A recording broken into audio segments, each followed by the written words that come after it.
Hello दोस्तों, स्वागत है आपका हमारे इस नए वीडियो में। मैं आपका स्वागत करता हूं IAS ई मार्गदर्शन के यूट्यूब चैनल पे। आज हम आपसे, जैसा कि हमने पिछले वीडियो में कहा था, आज हम आपसे चर्चा करने वाले हैं, क्योंकि पिछले वीडियो में हमने JPSC के सिलेबस पे एक बहुत ही वृहद चर्चा की, और अगले वीडियो में अब हम जो नेक्स्ट वीडियो बना रहे हैं इसमें हम सिलेबस के अकॉर्डिंग जो 2016 में 6th JPSC हुआ था उसमें जो क्वेश्चंस आए थे, जैसा पेपर आया था उस सिलेबस के अकॉर्डिंग, अगर आपने पहला वीडियो नहीं देखा है पिछले वीडियो में तो आप उसे देख लीजिएगा समय निकाल के। इस वीडियो में हम उस सिलेबस के अकॉर्डिंग कैसे सवाल पूछे गए हैं और कैसा पैटर्न है सवालों का, उसके बारे में हम चर्चा करने वाले हैं।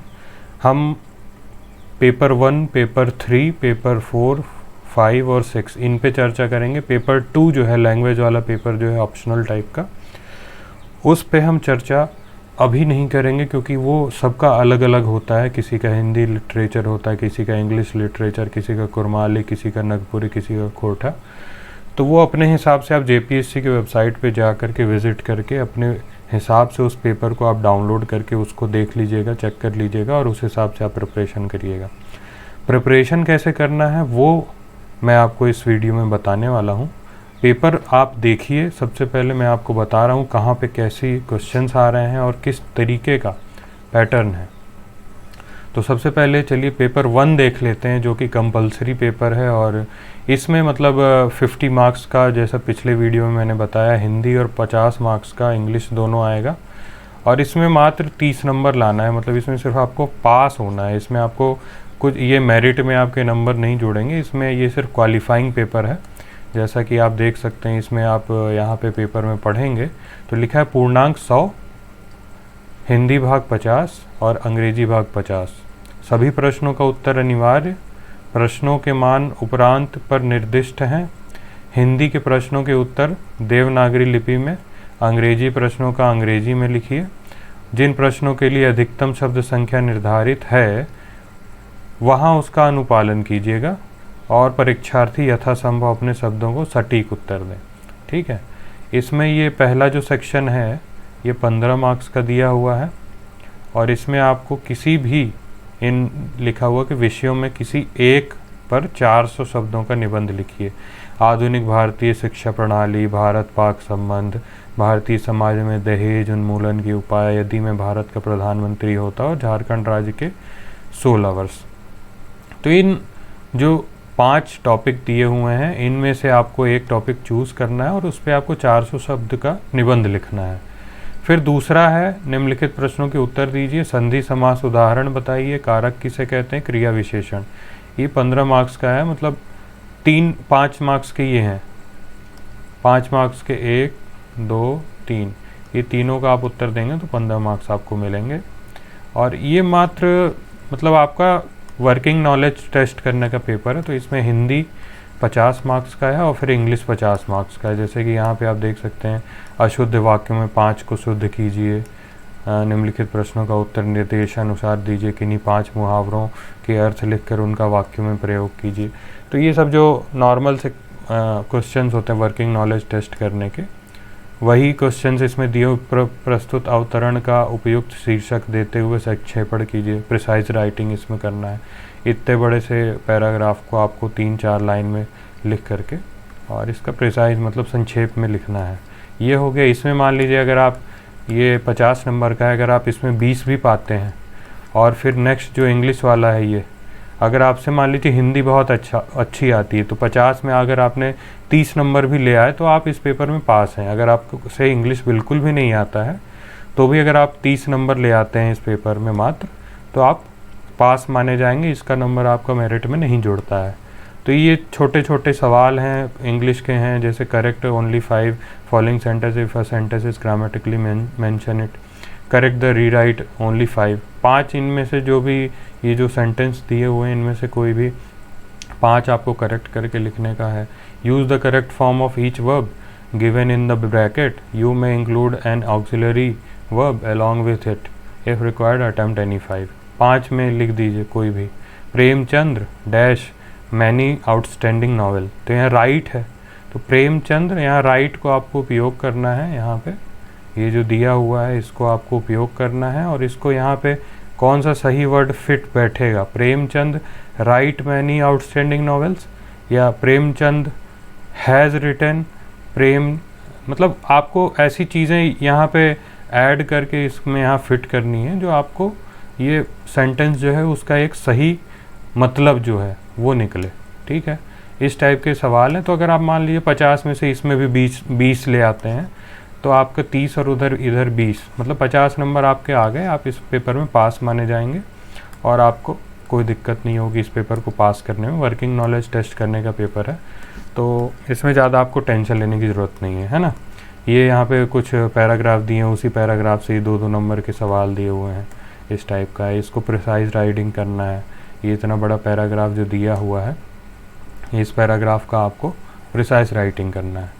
तो इस हिसाब से आप पेपर 1 आप अगर 30 नंबर से ज़्यादा लाते हैं तो इसमें आप पास माने जाएंगे।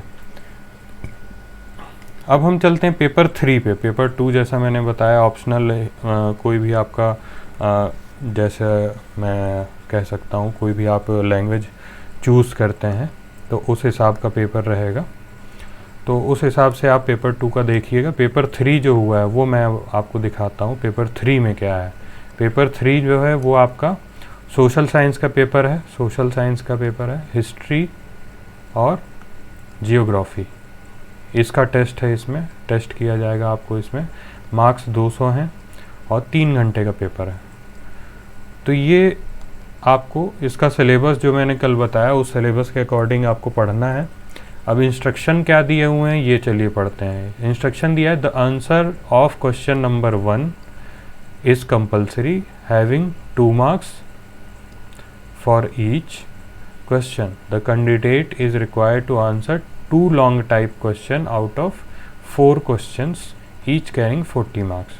प्रश्न संख्या 1 का उत्तर अनिवार्य है जिसमें 2 अंक के प्रत्येक वस्तुनिष्ठ प्रश्न है, और परीक्षार्थी 4 दीर्घ उत्तरीय प्रश्नों में से किन्हीं 2 का उत्तर दें, प्रत्येक 40 मार्क का होगा। मतलब पहला जो है वो वस्तुनिष्ठ है यानी ऑब्जेक्टिव है, ऑब्जेक्टिव टाइप है, और बाकी जो हैं आपको उनमें से किसी 2 का देना है, और 2 जो हैं वो 40 के हैं प्रत्येक प्रश्न, तो मतलब 2 बराबर 80, तो 80 मार्क्स का आपका 2 आंसर हो जाएगा जिसको आपको लिखना है, राइट करना है, और बाकी जो है ऑब्जेक्टिव हैं। तो आप चलिए देखते हैं पेपर कैसा है। पेपर ये देखिए, यहाँ पे ये ऑब्जेक्टिव जैसा पीटी में होता है उस टाइप का पेपर। क्वेश्चन ही 2 मार्क्स का होगा, 1 2 3 4 5 6 7 8 9 10। तो यहाँ पे दिया हुआ है ये जो 10 हैं, 10 गुणे 2 बराबर 20 का आपका ये ऑब्जेक्टिव हो गया हिस्ट्री का। ठीक है, हिस्ट्री का आपका 20 मार्क्स का हो गया ये ऑब्जेक्टिव। अब क्वेश्चंस जो दिए हुए हैं यहाँ पे 4, चोल शासकों, मोहम्मद बिन तुगलक, स्थानीय प्रशासन प्रणाली, ये जो चोल का हो गया, मोहम्मद बिन, मुद्रास्फीति, आलोचनात्मक, बांग्लादेश मुक्ति आंदोलन, ये इन 4 में से किसी भी 2 का, मान लीजिए आपने ये दे दिया और ये दे दिया, तो इन दोनों का 40 मार्क्स का है, एक ये 40 का हो गया और ये 40 का हो गया, ये भी मान लीजिए 40 है, ये भी 40 है। इनमें से कोई भी आपको 2 अटेम्प्ट करने हैं, तो आप 80 का अटेम्प्ट कर लोगे, तो 80 प्लस 20 100 नंबर। हिस्ट्री जो है, हिस्ट्री का 100 नंबर का ये पेपर हो गया। अब इसके बाद आता है जियोग्राफी। जियोग्राफी में भी सेम पैटर्न रहेगा, उसमें भी आपका दिया हुआ है कि प्रश्न संख्या 1 अनिवार्य जो ऑब्जेक्टिव, बाकी 40। तो ये पेपर में इसमें भी देखिए दिया हुआ जियोग्राफी का ह्यूमिडिटी क्या होता है, which of the following result of, मतलब इस टाइप के क्वेश्चन दिए हुए हैं। इसमें भी 10 ही होंगे ऑब्जेक्टिव टाइप। ऑब्जेक्टिव टाइप जो ये हैं ये भी 10 मार्क, 10 गुणे 2 बराबर 20। और नेक्स्ट जब आप बढ़ेंगे तो इसमें भी 4 क्वेश्चन दिए हुए, इनमें से कोई भी, ये सब 40-40 के हैं। ठीक है। इनमें से जो भी आप अटेम्प्ट करेंगे उनमें से मान लीजिए कोई भी 40 का आपने अटेम्प्ट किया तो ये हो गया 80 प्लस 20, 100 नंबर। तो 100 प्लस 100 200, 200 मार्क्स का पेपर 3 हो गया आपका। ठीक है। इसी प्रकार से अब चलिए हम चलते हैं Indian constitution and polity, public administration and good governance. ये पेपर 4 है आपका। ठीक है, पेपर 4 है। पेपर 4 भी सेम पैटर्न से मेरे हिसाब से है। 2 क्वेश्चन सेक्शन में दिया हुआ है, 2 ऑप्शनल हैं, ये देखिए, और 10 वस्तुनिष्ठ हैं, 4 वैकल्पिक हैं। इनमें देखिए ये भी दिया हुआ पॉलिटी से रिलेटेड यहाँ पे लिखा हुआ है ना, ये देखिए 40 माफ़ कीजिएगा 10 गुणे 2, 20 क्वेश्चन, 20 नंबर के 10 क्वेश्चन हैं। तो ये 10 आपको अटेम्प्ट करने हैं ऑब्जेक्टिव टाइप, और उसके बाद में आपको 4 क्वेश्चन नीचे मिलेंगे जिसको आपको लिखना है। 40 नंबर का एक है, मतलब आप समझ रहे हैं कितने, कैसे आपको लिखना है, कितने पेज में लिखना है, कितने वर्ड में लिखना है, इस बारे में यहाँ पे मेरे हिसाब से ऊपर में दिया होगा कि कितने वर्ड लिमिट आपको दी हुई होगी। या तो फिर divided in 2 sections, the candidate will be required to answer 1 compulsory and 2 optional question each section. There shall be a 10 objective type and each 2 marks each section. In addition, there shall be 4 optional question each which required to answer only 2 question each section. 40 marks का है। The optional question shall be answered in the descriptive form. तो इसमें कोई word limit नहीं दी हुई है। सबसे बड़ी चीज़, आपको ये 40 मार्क्स चाहिए तो आप किस हिसाब से उसका राइटिंग करते हैं, उस क्वेश्चन के आपको राइटिंग कितनी अच्छी है उस पे आपको ध्यान देना है, और कितना आप जो उसमें कंटेंट डालते हैं राइटिंग में वो आपका एक क्वालिटी मटेरियल होना चाहिए। मतलब ये नहीं कि आप बस फुल किए जा रहे हैं, पेपर भरे जा रहे हैं। वहाँ पे जो कॉपी चेक करने बैठेंगे प्रोफेसर्स, बैठेंगे हमारे रिस्पेक्टेड प्रोफेसर्स, और जो भी कॉपी चेक करते हैं उनको इतना एक्सपीरियंस है कि वो 40 मार्क्स का क्वेश्चन अगर कोई लिख रहा है कितने पेज में होना चाहिए, कितना लिखा होना चाहिए, कंटेंट क्या होना चाहिए उसके अंदर क्वेश्चन के हिसाब से, वो उनको पता है। तो अगर कोई ये सोचेगा कि हम सिर्फ कॉपी भर के आ जाएं और मुझे नंबर आ जाएगा, ऐसा बिल्कुल नहीं होगा। आपको उस क्वेश्चन से रिलेटेड कंटेंट जो होता है उसमें अच्छा होना चाहिए, बिल्कुल अच्छे से आपको लिखना है। जैसे fundamental rights in India are over stressed while fundamental duties are under emphasise, do you agree, give a reason to support your answer. तो ये जो क्वेश्चन इतना बड़ा दिया हुआ है ये आपको 40 मार्क्स देगा। 40 मार्क्स वैसे फुल तो मतलब बहुत ही अच्छा आंसर, बहुत ही 100% एक्यूरेट रहेगा तो भी 40 मिलना बड़ी मुश्किल की बात है। पर अगर मिलते हैं, मान लीजिए बहुत ही अच्छा आंसर किसी को का लगता है तो उसे 40 नंबर मिल सकते हैं, बिल्कुल मिल सकते हैं, क्योंकि मैक्सिमम लिमिट तो 40 दी हुई है। तो आपको ये चीज़ जो है बिल्कुल अच्छे से पता होना चाहिए। ऐसा नहीं कि आप कुछ भी लिख के आ गए, है ना। तो इस पे आप ध्यान दीजिए। ये 4 क्वेश्चन है, 4 में से कोई भी 2 आपको अटेम्प्ट करने, जैसे 73, 74 पंचायती राज और म्यूनसिपल कॉरपोरेशन वाला जो था amendment, have infused life in the working and rural and urban local self institution discussed critically. तो ये भी 40 नंबर का ही क्वेश्चन है। तो 40 नंबर आपको तभी मिलेंगे जब आपको आप इसको बिल्कुल अच्छे से इवेल्युएट करेंगे और अच्छे से लिखेंगे। तो ये तो पेपर हो गया 4। अब पेपर 5 देख लीजिए। ये जो है Indian economy, globalisation and sustainable development, ये भी 200 मार्क्स, 3 घंटे, सेम पैटर्न होगा। 40 अंकों का खंड 1 अनिवार्य, 2 अंकों का 20 वस्तुनिष्ठ, खंड 2 में 5 और 2 वैकल्पिक दीर्घोत्तरीय। ठीक है। तो ये 1 2 3 4 5 6 7 8 9 10 11 12 13 14 15 16 17 20। तो इसमें जो 20 क्वेश्चन दिए हुए हैं, अब आप समझिए 20 क्वेश्चन दिए हुए हैं, इनमें से आपको अटेम्प्ट कितना करना है ये देखिए। अभी पिछले सवालों में हम देखे 10 थे ऑब्जेक्टिव, इसमें 20 दिए हुए हैं। तो इसको समझिए ये क्या बोल रहा है। The question paper consist of 5 section, 5 section है इसमें।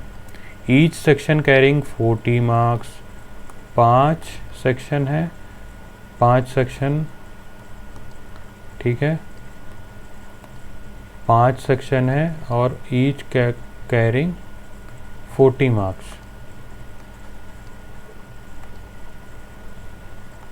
मतलब कि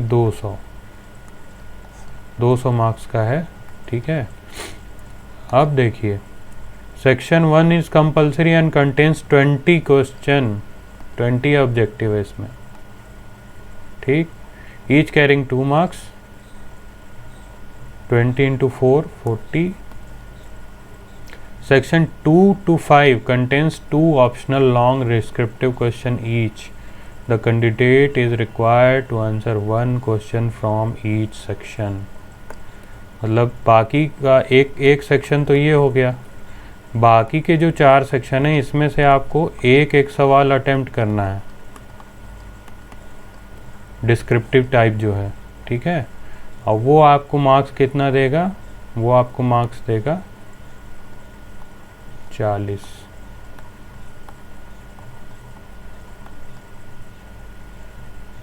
ठीक है। मतलब ये 40 और ये 40, 200। तो दो वैकल्पिक दीर्घ उत्तरी हैं। अब इसमें देखिए 20 इसमें ऑब्जेक्टिव आ गए, 20 ऑब्जेक्टिव के बाद आपको ये क्वेश्चन दिए जाएंगे। ये सेक्शन 2, इनमें से अथवा दिया हुआ है, या तो आप ये करिए, discuss the detail recent changes in composition and direction of Indian foreign trade, एक question, WTO on Indian agriculture, discuss detail impact of WTO। इनमें से कोई भी एक आपको करना है, या ये कोई भी एक करिए। फिर खंड 3 आ गया, इनमें से कोई भी एक करिए, कोई भी एक करिए आप। फिर आपका ये आ गया, इनमें से कोई भी एक कर दीजिए आंसर। फिर ये आ गया, इसमें से भी कोई एक करिए। इन सब के आपको 40 मार्क्स, एक के 40 मार्क्स मिलेंगे, ठीक है। यही इस पेपर में एक यूनिक फीचर है कि इसमें 20 ऑब्जेक्टिव हैं। बाकी में आप देखें, आपने देखा कि बाकी में तो 10-10 ऑब्जेक्टिव थे, लेकिन इसमें 20 ऑब्जेक्टिव हैं। 20 ऑब्जेक्टिव प्लस 4 सेक्शन में डिवाइडेड हैं बाकी की चीज़ें, और चारों में से अथवा में दिए हुए हैं सारे क्वेश्चन। उसको आपको अटेम्प्ट करना है, जो आपको सही लगे, जो आपसे आता है वो अटेम्प्ट करिए।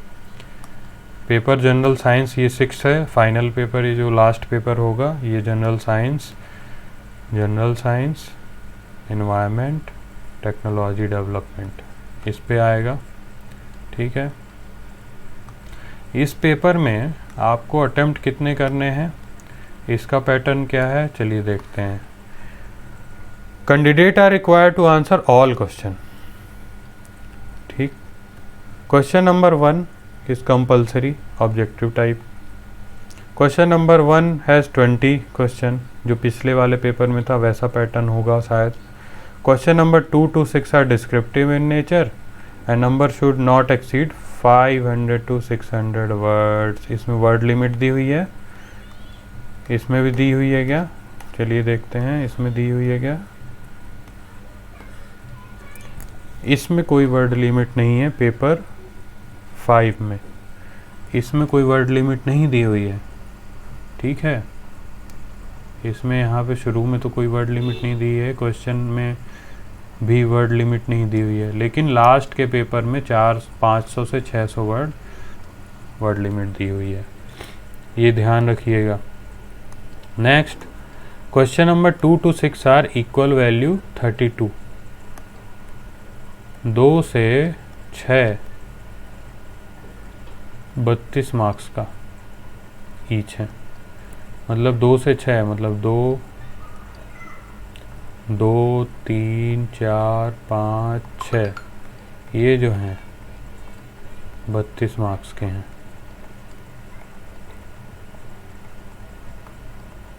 ठीक है। 32 मार्क्स के हैं। तो चलिए अभी देखते हैं क्वेश्चंस। ये हो गया वही सेम चीज़, ये sound of frequency below 20 hertz और कॉल्ड क्या कहा जाता है, इस टाइप की ये आपके दिए हुए हैं। आपका मेनली इसमें भी 20 दिया हुआ है। Objective type, Sardar Sarovar project is built on Son, Tapti, Narmada, none of the. तो इसमें आपने पढ़ा होगा नर्मदा रिवर। इस टाइप के क्वेश्चन दिए हैं, ऑब्जेक्टिव टाइप में है। और यहाँ पे हो गया, ये हो गया 20 क्वेश्चन। अब 32 नंबर के हैं यहाँ पे, 1 2, तो इनमें से कोई एक करिए, 1 2 इनमें से कोई भी एक करिए। What do you mean by forestry, agro forestry, और ये इन दोनों में से एक करिए, इन दोनों में से एक करिए 5वें नंबर, और 6वां नंबर इनमें से कोई एक करिए। तो इसमें सेक्शन बदल गए हैं, उसमें पिछले वालों में 4 सेक्शन थे, इसमें 6 हो गए हैं। 6 2 2 4 1 5 5 में से आप 32 नंबर के हैं। इनमें से कोई भी एक एक क्वेश्चन अथवा में करते जाइए। ग्लोबल एनर्जी क्राइसिस क्या है, जैसा कि अभी आप जानते हैं कि कोल क्राइसिस चल रहा है इंडिया में। बोला जा रहा है कि कोल 4 दिन का ख़त्म है, 5 दिन का ख़त्म है, 5 दिन के बाद नहीं है। ये न्यूज़ 10 दिन से चल रही है कि हमारे इंडिया में 4 दिन का कोल है बस। 10 दिन से न्यूज़ चल रही है कि 4 दिन का बस कोल बचा है। तो क्या है एक्चुअल कंडीशन, वो तो अब सरकार जानती होगी, गवर्नमेंट जानेगी, और एनर्जी प्रोड्यूसिंग जो प्राइवेट कंपनीज़ हैं, गवर्नमेंट कंपनीज़ हैं, और यही जानेंगे कि क्या है एक्चुअल कंडीशन, है ना। तो ये हो गया, हम पेपर पे चर्चा कर रहे थे। ये पेपर जो हो चुके हैं, ये सारे पेपर मैंने आपको बता दिए, पेपर नंबर 6 तक। तो इसका प्रिपरेशन आप सिलेबस के अकॉर्डिंग करेंगे तो बहुत इजीली कर सकते हैं। बस आपको कंटेंट आपके पास अच्छा होना चाहिए, नंबर आपको तभी अच्छे मिलेंगे, सीधी सी बात है। और इसके अकॉर्डिंग, ये जैसा पेपर मैंने आपको बताया, इसके अकॉर्डिंग हम आपके लिए वीडियो भी क्रिएट करते रहेंगे सिलेबस के अकॉर्डिंग। तब तक आप पढ़ते रहिए साथ साथ। और वीडियो जो हम क्रिएट करेंगे वो अगर आपको देखने हैं तो आपको सब्सक्राइब करना पड़ेगा, तो सब्सक्राइब भी कर लीजिएगा वीडियो चैनल, माफ़ कीजिएगा, चैनल आप सब्सक्राइब करेंगे तो हमें मोटिवेशन मिलता है वो वीडियो जल्द से जल्द पोस्ट करने का, कि हाँ हमारा कोई वेट कर रहा है वीडियोस का, और उनको हमारी भी एक रिस्पॉन्सिबिलिटी आ जाती है कि हम वीडियोस बनाएं और उनके लिए सही कंटेंट, अच्छे कंटेंट दें। तो अगला वीडियो हम जल्दी लाने वाले हैं, एंशिएंट हिस्ट्री से लाएंगे या तो फिर जियोग्राफी से लाएंगे। तो आप जिनको भी आप पहचानते हैं जो प्रिपरेशन कर रहे हैं, यूपीएससी, सीएसई, किसी भी एग्ज़ाम की, जेपीएससी की, मेंस की कर रहे हैं, तो आप उनको ये लिंक फॉरवर्ड कर दीजिएगा, ठीक है। और जब आप लिंक फॉरवर्ड कर देंगे, उनसे कहिएगा सब्सक्राइब करें चैनल, और जैसे ही हमारा वीडियो आएगा आप शेयर कर दीजिएगा अपने दोस्तों के साथ, तो ज़्यादा से ज़्यादा लोग इसका लाभ उठा पाएँ और ज़्यादा से ज़्यादा लोग हमसे जुड़ पाएँ, ठीक है। तब तक आप अपना ख्याल रखिए, पढ़ते रहिए, मेहनत करिए। कोई इतनी बड़ी मुकाम, ऐसी कोई भी मुकाम नहीं होती कितनी भी बड़ी जो पाई ना जा सके। तो मेहनत के बल पे हर चीज़ पॉसिबल है। तो आप मेहनत करते रहिए। मिलते हैं नेक्स्ट वीडियो में, आप अपना ख्याल रखिएगा, ठीक है। चलिए, थैंक यू। सब्सक्राइब कर लीजिएगा वीडियो, है ना, सब्सक्राइब कर लीजिएगा चैनल और शेयर कर दीजिएगा अपने दोस्तों के साथ। Thank you so much।